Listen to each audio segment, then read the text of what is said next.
ఓం నమః శివాయ శ్రీమాత్రే నమః. మిత్రులకి శ్రేయభిలాషులకి అలాగే నన్ను ఎంతగా ఆదరిస్తున్న యూట్యూబ్ ప్రేక్షకులందరికీ కూడా పేరు పేరు ధన్యవాదాలు.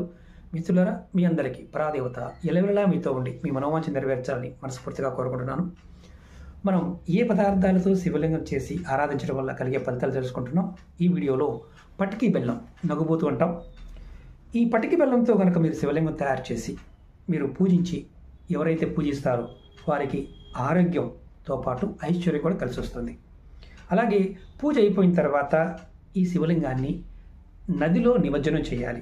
ఒకవేళ మనకి నది లేదు కాలువ ఉందంటే కాలువలో చేయొచ్చు. చెరువులు లాంటి దాంట్లో చేయకూడదు. అంటే ఒక్కొక్క పదార్థానికి ఒక్కొక్క చైతన్యం ఉంటుంది. ఎవరైనా సరే మీరు అద్భుతమైన ఫలితం పొందడానికి ఈ ప్రయత్నం చేయవచ్చు. అలాగే మీకు ఈ వీడియో నచ్చినట్టు లైక్ చేయండి, ఛానల్ సబ్స్క్రైబ్ చేసుకోండి, పక్కనే ఉన్న గంట సింబల్ని యాక్టివేట్ చేసుకొని 10 మంది మిత్రులకి షేర్ చేయండి. షార్ట్ వీడియోలు చేస్తూనే ఉంటాను. ఒక్క నిమిషంలో ఎంతవరకు చెప్పగలరో అంతవరకు చెప్తూ